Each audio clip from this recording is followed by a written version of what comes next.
Dear students, আমি BM sir বলছি। দেখো, আজ একটা গুরুত্বপূর্ণ বিষয় তোমাদের সঙ্গে আলোচনা করতে যাচ্ছি। আজ 2024 সালের কলকাতা বিশ্ববিদ্যালয়ের বাংলা জেনারেলদের থার্ড সেমের সেক A2 পেপারের লাস্ট মিনিট সাজেশান আমি নিয়ে চলে এসেছি। এখান থেকে তোমরা অবশ্যই কমন পাবে। দেখো, প্রথমেই বলে নিই, এগুলি হচ্ছে ব্যবহারিক বাংলা বা সেক A2 যাদের সিলেবাসের মধ্যে অন্তর্ভুক্ত, তাদের জন্য এই সাজেশান প্রযোজ্য। এখানে SAQ অর্থাৎ সংক্ষিপ্ত প্রশ্নের উত্তরগুলি লেখা আছে এবং এগুলি পড়লেই কিন্তু এখান থেকে তোমরা কমন পাবে। তো আর দেরি না করে চলো আমরা একেবারে ঢুকে পড়ি এই কোশ্চেনের মধ্যে। প্রথম প্রশ্ন, ঘোষ ধ্বনি কি? যে ব্যঞ্জনধ্বনি উচ্চারণকালে সেই স্বরধ্বনির সাথে স্বরতন্ত্রীর কম্পাঙ্কতে ঘোষ বা সুর মিশে থাকে তাকেই ঘোষধ্বনি বলে, যেমন গ, ঘ ইত্যাদি। পরেরটা, বাংলায় কেন্দ্রীয় স্বর কোনটি? বাংলায় কেন্দ্রীয় স্বর হলো আ। পরেরটা, পার্শ্বিক ধ্বনি কাকে বলে?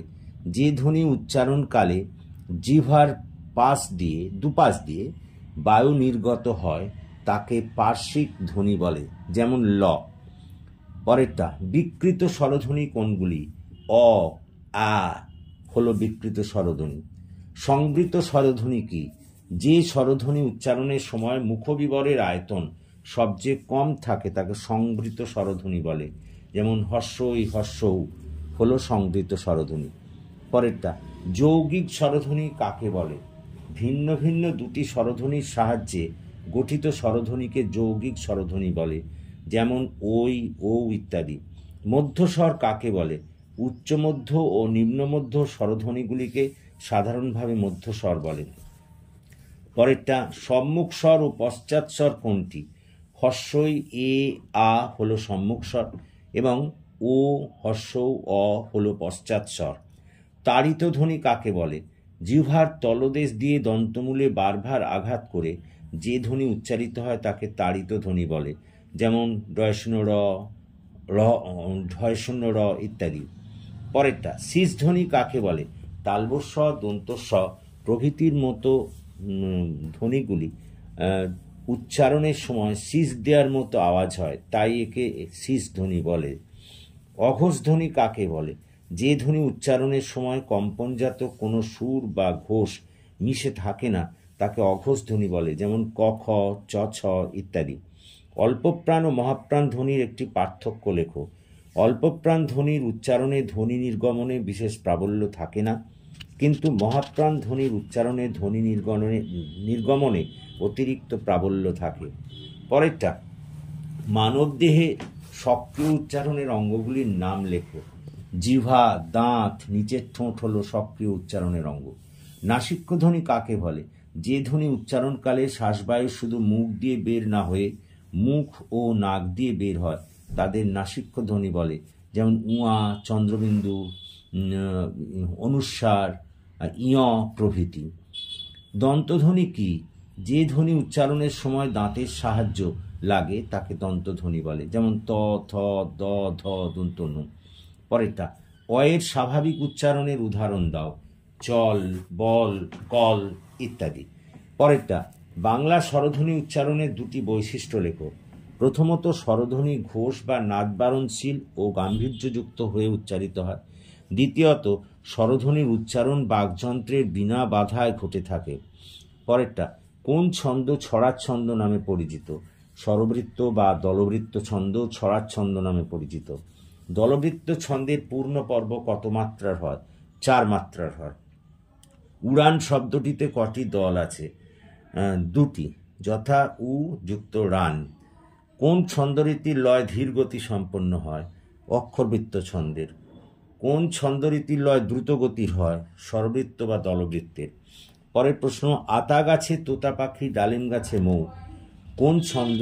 মাত্রা কত? উক্ত পংক্তিটি রচয়িতা হলেন রবীন্দ্রনাথ ঠাকুর। এটি মাত্রাবৃত্ত ছন্দের উদাহরণ এবং এর পর্ব বা মাত্রা হলো 8+6। পরেরটা, চিরাচরিত শব্দটিতে কতগুলি দল আছে? চিরাচরিত শব্দটিতে চি যুক্ত রা যুক্ত চ যুক্ত রিত মোট 4টি দল আছে। অমৃতাক্ষর ছন্দের বাংলায় প্রবর্তককে মধুসূদন দত্ত, মুক্তক ছন্দের প্রবর্তককে কাজী নজরুল ইসলাম। ক্ষুদিত পাষাণ কার লেখা? রবীন্দ্রনাথ ঠাকুরের লেখা। ক্ষুদিত পাষাণ চলচ্চিত্রের পরিচালককে তপন সিংহ। ভারতে প্রথম আন্তর্জাতিক খ্যাতিসম্পন্ন চলচ্চিত্র পরিচালককে সত্যজিৎ রায়। আগন্তুক ছবিটির পরিচালককে সত্যজিৎ রায়। পথের পাঁচালী কার লেখা? বিভূতিভূষণ বন্দ্যোপাধ্যায়ের লেখা। ঋত্বিক ঘটক পরিচালিত প্রথম ছবির নাম কি? নাগরিক। বাংলার প্রথম নির্বাক ছবি কোনটি? বিল্বমঙ্গল। বাংলার প্রথম পূর্ণাঙ্গ সবাক ছবির নাম কি? মুখ ও মুখোশ। ঋত্বিক ঘটকের প্রথম প্রদর্শিত ছবির নাম কি? অযান্ত্রিক। ঋত্বিক ঘটক পরিচালিত স্মরণীয় ছবি কোনটি? মেঘে ঢাকা তারা। বাড়ি থেকে পালিয়ে গল্পটির লেখক কে এবং কোন সালে এটি প্রকাশিত হয়? বাড়ি থেকে পালিয়ে গল্পটির লেখক হল শিবরাম চক্রবর্তী। 1937 সালে এটি প্রকাশিত হয়। পরেরটা, বাড়ি থেকে পালিয়ে ছবিটি কবে মুক্তি পায়? 1958 সালে 24শে জুন। সত্যজিৎ রায় কবে দাদা সাহেব এবং ভারতরত্ন পান? দাদা সাহেব পুরস্কার পান 1984 সালে এবং ভারতরত্ন পান 1992 সালে। কাবুলিওয়ালা ছবিটির পরিচালক কে? তপন সিংহ। দেবী গল্পের রচয়িতা কে? প্রভাত কুমার মুখোপাধ্যায়। ভারতে প্রথম পূর্ণাঙ্গ ছবিটির নাম কি? এটি কে নির্মাণ করেন? প্রথম পূর্ণাঙ্গ ছবিটির নাম রাজা হরিশ্চন্দ্র। দাদা সাহেব ফালকে এটি নির্মাণ করেন। পরের প্রশ্ন, ভারতে প্রথম সবাক চলচ্চিত্রটির নাম কি? আলমা আরা। 1930 সালে এটি প্রথম প্রদর্শিত হয়। পরের প্রশ্ন, বাংলার প্রথম সবাক চলচ্চিত্র কোনটি? জামাই ষষ্ঠী। শরৎচন্দ্র চট্টোপাধ্যায়ের লেখা কোন ছবি প্রথম চলচ্চিত্রায়ন হয় এবং কত সালে? দেবদাস। এটি নির্বাক চলচ্চিত্র। 1928 সালে এটি প্রথম চলচ্চিত্রায়ন ঘটে। পরেরটা, স্পটলাইট কি? এটি হলো একটি শক্তিশালী স্টেজ লাইটিং ইনস্ট্রুমেন্ট। পারফরমেন্সের সময় স্টেজে ছবিকে উজ্জ্বল করার জন্য এই লাইটিং ব্যবহার করা হয়। পথের পাঁচালী মুক্তি পায় কবে? 1955 সালের 26শে আগস্ট। পথের পাঁচালী ছবিটির প্রযোজককে? পশ্চিমবঙ্গ সরকার। সত্যজিৎ রায়ের সোনার কেল্লায় ফেলুদার চরিত্রে কে অভিনয় করেন?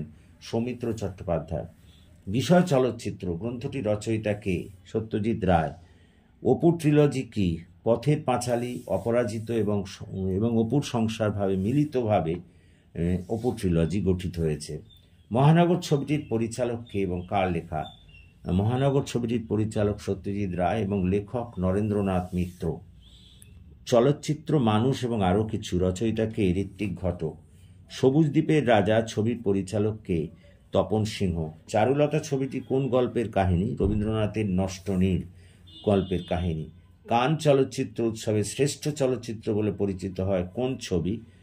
পথের পাঁচালী।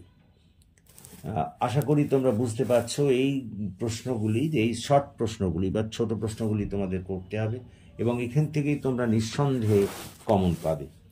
আশা করি তোমরা বুঝতে পেরেছো। যদি বুঝতে পারো তো প্লিজ আমার এই চ্যানেলটিকে তোমাদের সবার মধ্যে শেয়ার করো, বন্ধুবান্ধবদের মধ্যে শেয়ার করো এবং যারা এখনও আমার চ্যানেলটিকে সাবস্ক্রাইব করোনি প্লিজ আমার চ্যানেলটিকে সাবস্ক্রাইব করো, আমার পাশে থাকো যাতে আমি আরও এগিয়ে আসতে পারি এবং তোমাদের আরও বেশি করে সাহায্য করতে পারি। So thank you for watching and listening. Please comment, share and subscribe to my